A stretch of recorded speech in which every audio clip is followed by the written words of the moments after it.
I want you to imagine the most beautiful creature you could ever imagine. And then know that you're going to see that on stage next. Because I booked the most beautiful creature ever created. And they're going to fucking blow your minds. Please give a warm, delicious, wet welcome for D. Martin Austin.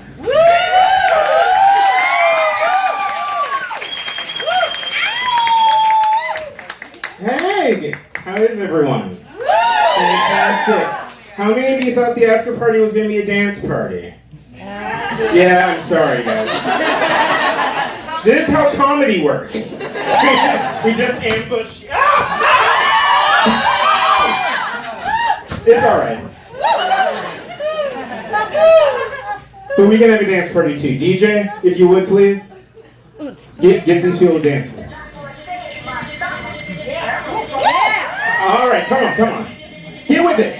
Come on. Dance. Stand up. We're gonna dance. We're gonna dance. We're gonna have a dance party. We're gonna have yeah. Come on. Get slutty with it. Get slutty with it. Come on. You can do better than that. Yeah, there we go. Yeah. I fucked it up, guys. I fucked up the whole song. DJ, stop. No, stop. Oh, God. No, I fucked it up. I'm sorry. Good. Sorry. Also, let's go ahead and address this, because I'm going to be on stage for a little while. If you are in the front row, yes, I realize you can probably see the crotch of my thong. And yes, I also realize that if you can see the crotch of my thong, you can probably also see the white powdery substance encrusted on said crotch of said thong.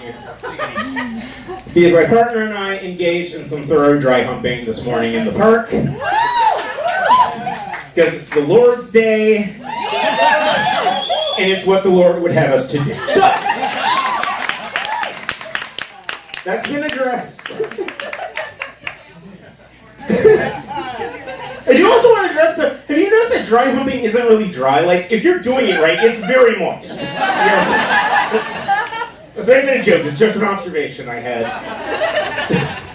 I love going places with my partner, though. I love it because we have very similar genders and very similar body types and identical faces. Any other doppelbangers? Anyone else? Anyone else make a sweet love to your clone? Yes. Yes, and I know it's narcissistic as fuck, but you must also admit it's the best sex you ever had. It's the closest thing to fucking yourself. And here's why it's narcissistic, though, because what you're really saying is every sexual experience I've had up to this point was great. It was fantastic. Except that other person. Like, had they just been another copy of me, mind-blowing. We'd be on to something. Could have been a contender. The thing is, I didn't even know my partner and I looked that similar. Like, I didn't believe it because we're both black and most of our friends are white, and your opinions can't be trusted. But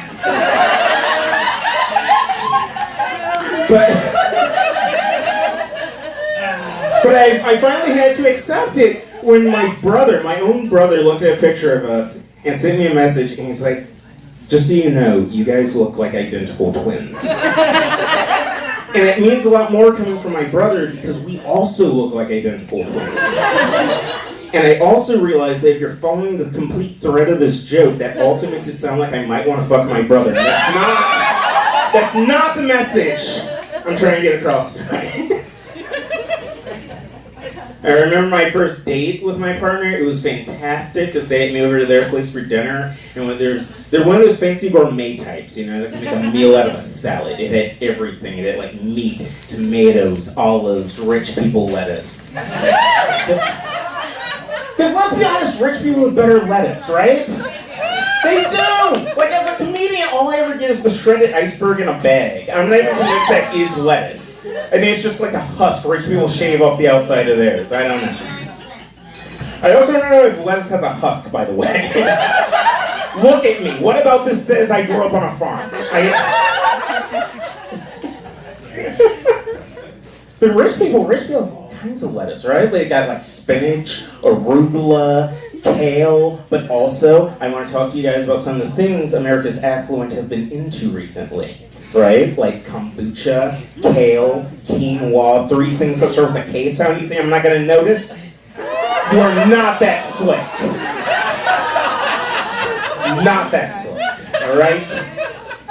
And then you try to throw us off by adding karaoke, but I happen to know that Japan was one of the Axis powers because niggas can also read. And the only reason I still tell that joke is because the first time I told it, this dude came up to me after the show to inform me that quinoa is spelled with a Q.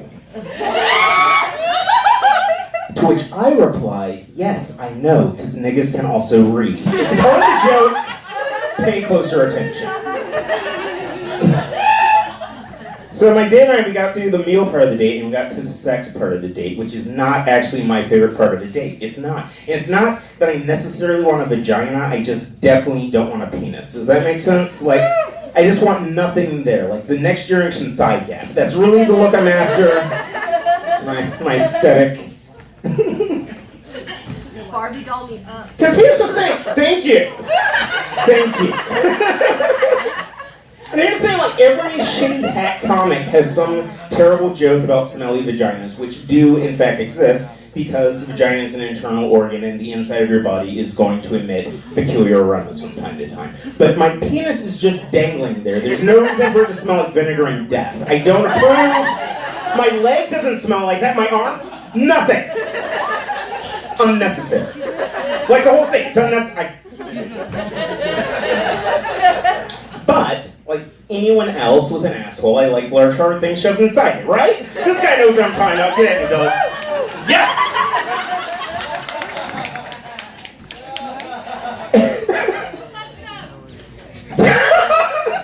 And well, anyhow, my date read my body language correctly and stuck a finger in there, which was very sweet.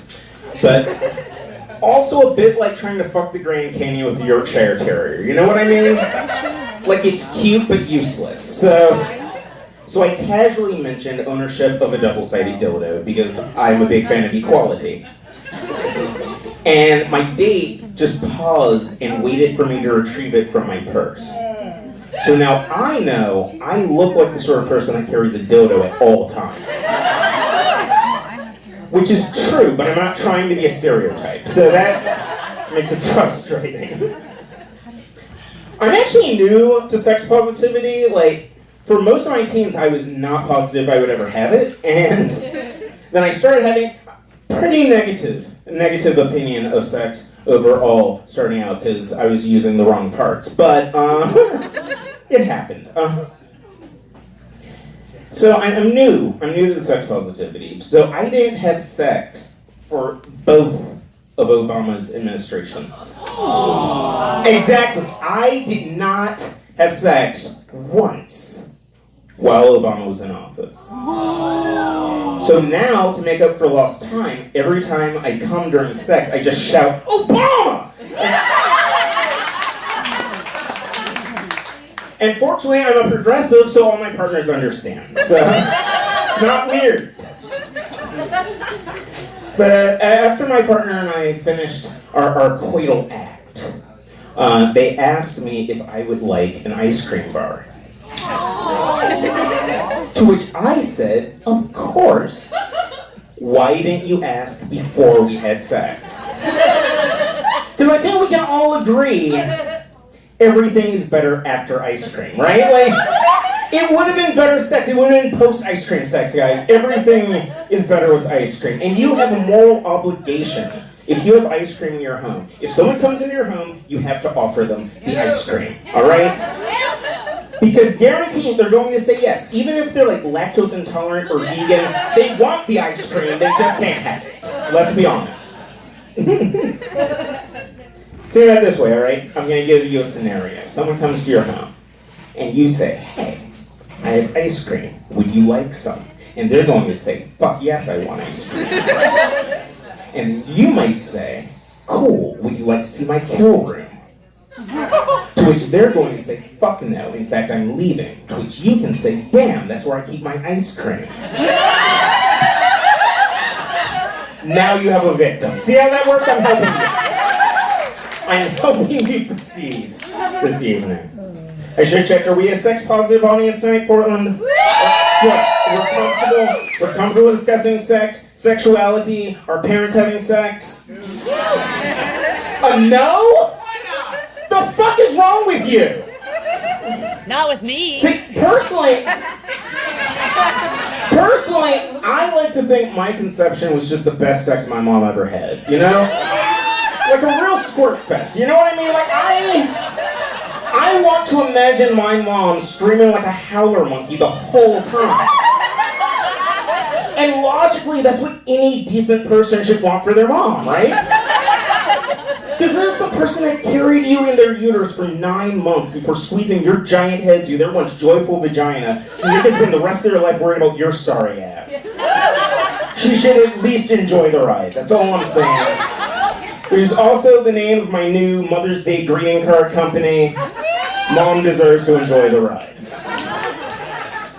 But I'll level with you, I'll be honest, alright? My dad's kind of weird and awkward, and I have a really hard time imagining him laying the soul pole proper. But I would like to think that just that one time, that one night, you know, he pulled out all the stops, or he gave it his all, maybe rubbed some coke on his cock. I don't know, guys. Listen, my parents did most of their sex in the 70s. They didn't have Viagra. All they had was coke cocking. Which is also what I just assume my dad shouted as he ejaculated inside my mom. Like, coke cocking, her toes curled, her weave tightened. The faith in the great Zulu nation was restored. And 9 months later, this beautiful bitch was born. You're welcome. That's what I'm saying. But I will also say you guys are very, very fortunate that I was not assigned female at birth, because I would be a monster. Are you kidding me? Seriously, if every man I met from puberty to the day of my death was willing to offer me things in hopes of having sex with me, I would destroy all your lives. I would not be able to stop myself. And anytime I say this, I want to be very clear that I'm aware the majority of women have no desire at all to exploit or manipulate men for financial gain. But I would, and it's not always about you, okay? I just know me and my own strengths and weaknesses. I'm damn good at buying cute shoes. I'm good at selecting the most expensive drink on the menu. I'm good at fitting a fist up my ass up to the elbow, but I don't like going to work. So, what I'm saying is I know that every heterosexual woman in this room right now is searching for that one special someone with whom she can build a life to transcend the bonds of both space and time, and that is beautiful and wonderful, and I commend you. Personally, I just want someone to fuck my ass and buy me drinks on the weekend. But again, that's just me. You guys are being cool, I love you. Have a good night.